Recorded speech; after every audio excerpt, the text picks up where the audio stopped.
Now, we all know Donald Trump came under fire from the media earlier this week for comments he made about Hillary Clinton and Second Amendment supporters. Since he uttered those words, the media immediately started to suggest that it was a call to action for gun rights supporters to attack Hillary Clinton in order to prevent her from taking away gun rights.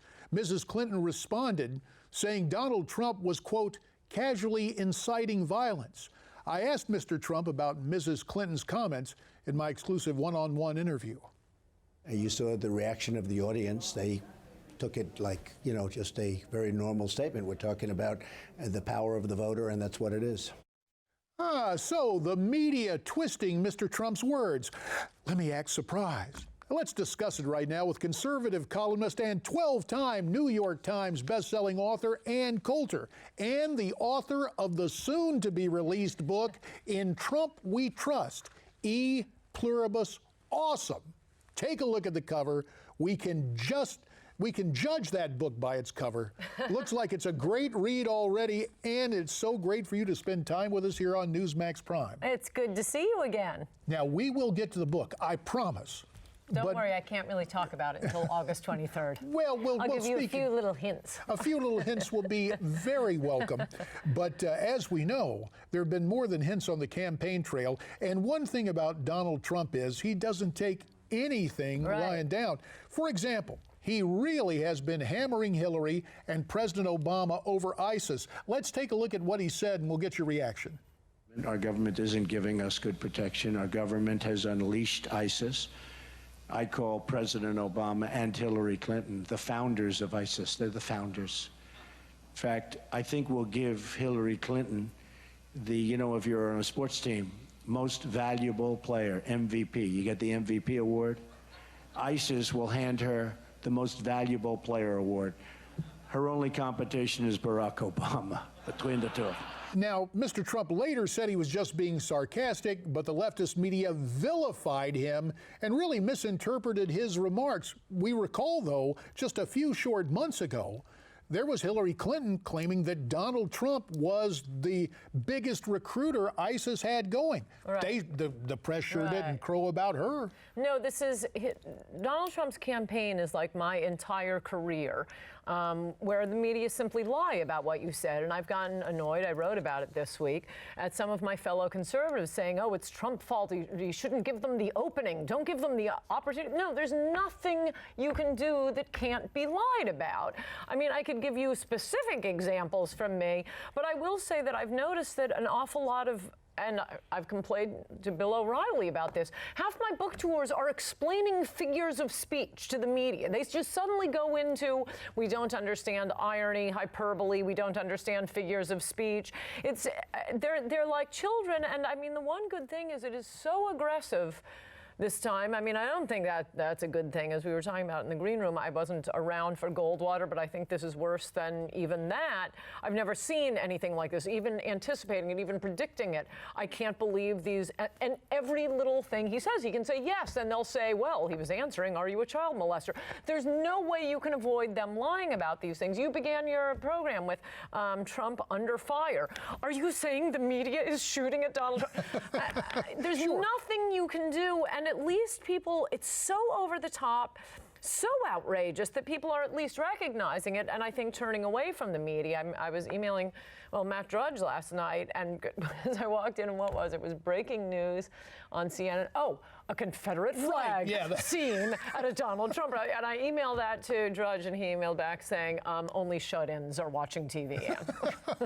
Well, yeah, you think about everything that the dominant media culture is doing, and yet with the preponderance of cable networks and now Newsmax TV, we have a chance to battle back. For example, on MSNBC, Trump campaign spokesperson Katrina Pearson discussed Second Amendment people. Let's listen to how Katrina tried to explain this and get your reaction. My question is, does he have any accountability for what people hear, for what they interpret as a remark inciting people to violence? If he had control over the liberal news networks?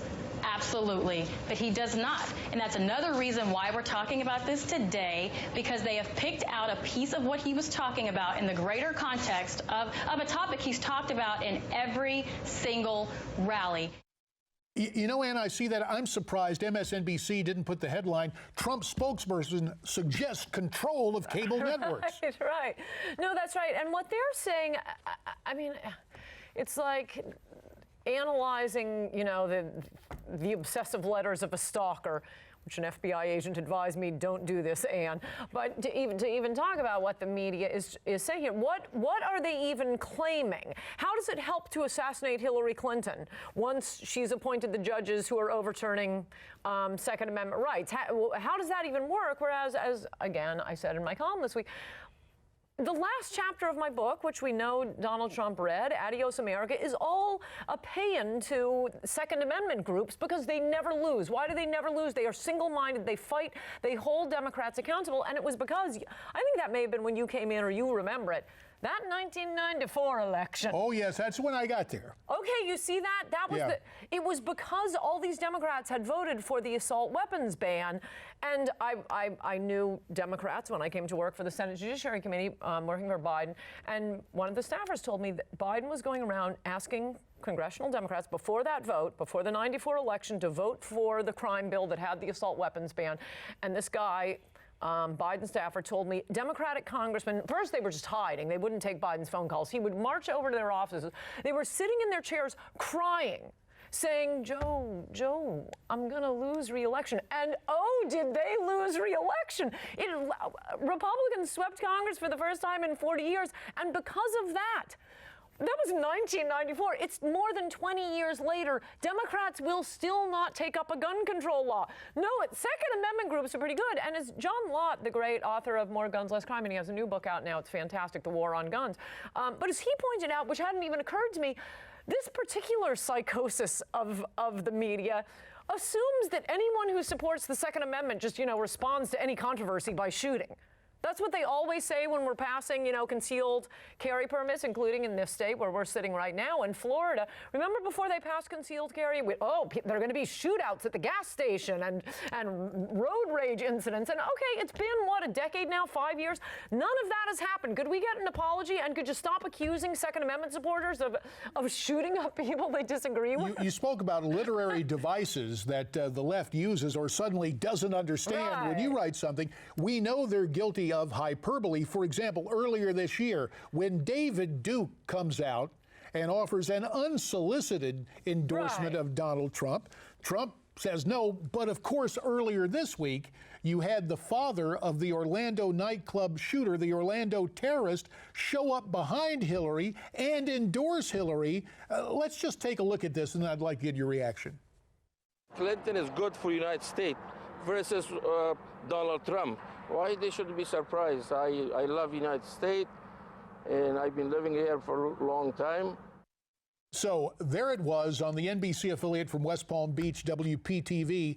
They had it on, and I'm sure the NBC network ran for the hills because you can't cover that. No, it took 24 hours for the media to mention it. It was only because the internet was blowing up with this story. Okay, let's compare David Duke, someone Donald Trump has never met, never mentioned, not invited to speak at his convention or sit in the VIP section. Let's compare that to 3 supporters of Hillary Clinton's. Number 1, Al Sharpton. As far as I know, David Duke has never given a speech where then in the ensuing riots, people die. That has happened with Al Sharpton, both up at Freddy's in Harlem and in Crown Heights. Is Hillary Clinton going to disavow Al Sharpton's endorsement? Number 2, the mother of Mike Brown, someone we now know, after the media lying to us about that, is a cop-hating criminal who led to this Black Lives Matter, which leads to the slaughter of policemen in the street. And Hillary Clinton is campaigning with the mother of this cop-hating thug and has that woman up on stage at the Democratic National Convention. convention. I don't think David Duke's father was on the stage at Donald Trump's convention. And number three, now we have the father of a jihadist who, not 20 years ago, not in Pakistan, but right here in Florida, committed the biggest mass shooting in a jihadist attack, pledging allegiance to ISIS in U.S. history. 2 months ago, and the father is sitting behind Hillary on the stage. Will she ever be asked to disavow those three? Ann Coulter, hold that thought. We'll get back to it. Ann's soon-to-be-released book is entitled In Trump We Trust. Back with more after this.